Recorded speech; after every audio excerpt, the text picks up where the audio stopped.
There was calm over the skyline in Gaza City early Friday morning after Israel and Hamas agreed to cease fire across the border, a potentially tenuous halt to the fiercest fighting in decades following days of destruction and attacks.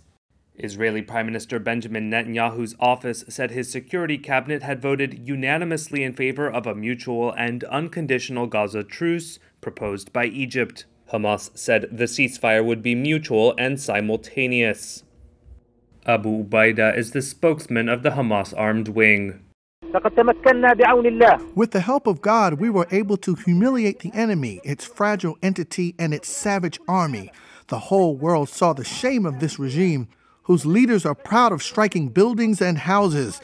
They are also proud of killing children and women. U.S. President Joe Biden welcomed the agreement from the White House and urged calm from both sides. The United States committed to working with the United Nations, and we remain committed to working with the United Nations and other international stakeholders to provide rapid humanitarian assistance and to marshal international support for the people of Gaza and the Gaza reconstruction efforts. I believe the Palestinians and Israelis equally deserve to live safely and securely and to enjoy equal measures of freedom, prosperity, and democracy. My administration will continue our quiet, relentless diplomacy toward that end.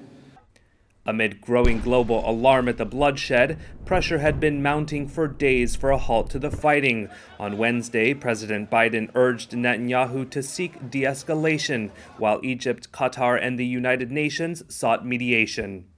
Egyptian President Abdel Fattah al-Sisi had ordered 2 security delegations into Israel and the Palestinian territories to work towards upholding the ceasefire, Egyptian state TV reported. Since the fighting began on May 10th, health officials in Gaza said 232 Palestinians, including 65 children, had been killed and more than 1,900 wounded in aerial bombardments. Authorities put the death toll in Israel at 12, with hundreds of people treated for injuries in rocket attacks that caused panic and sent people rushing into shelters. The violence was triggered by Palestinian anger at what they saw as Israeli curbs on their rights in Jerusalem, including during police confrontations with protesters at Al-Aqsa Mosque. Hamas previously demanded that any halt to the Gaza fighting be accompanied by Israeli drawdowns in Jerusalem.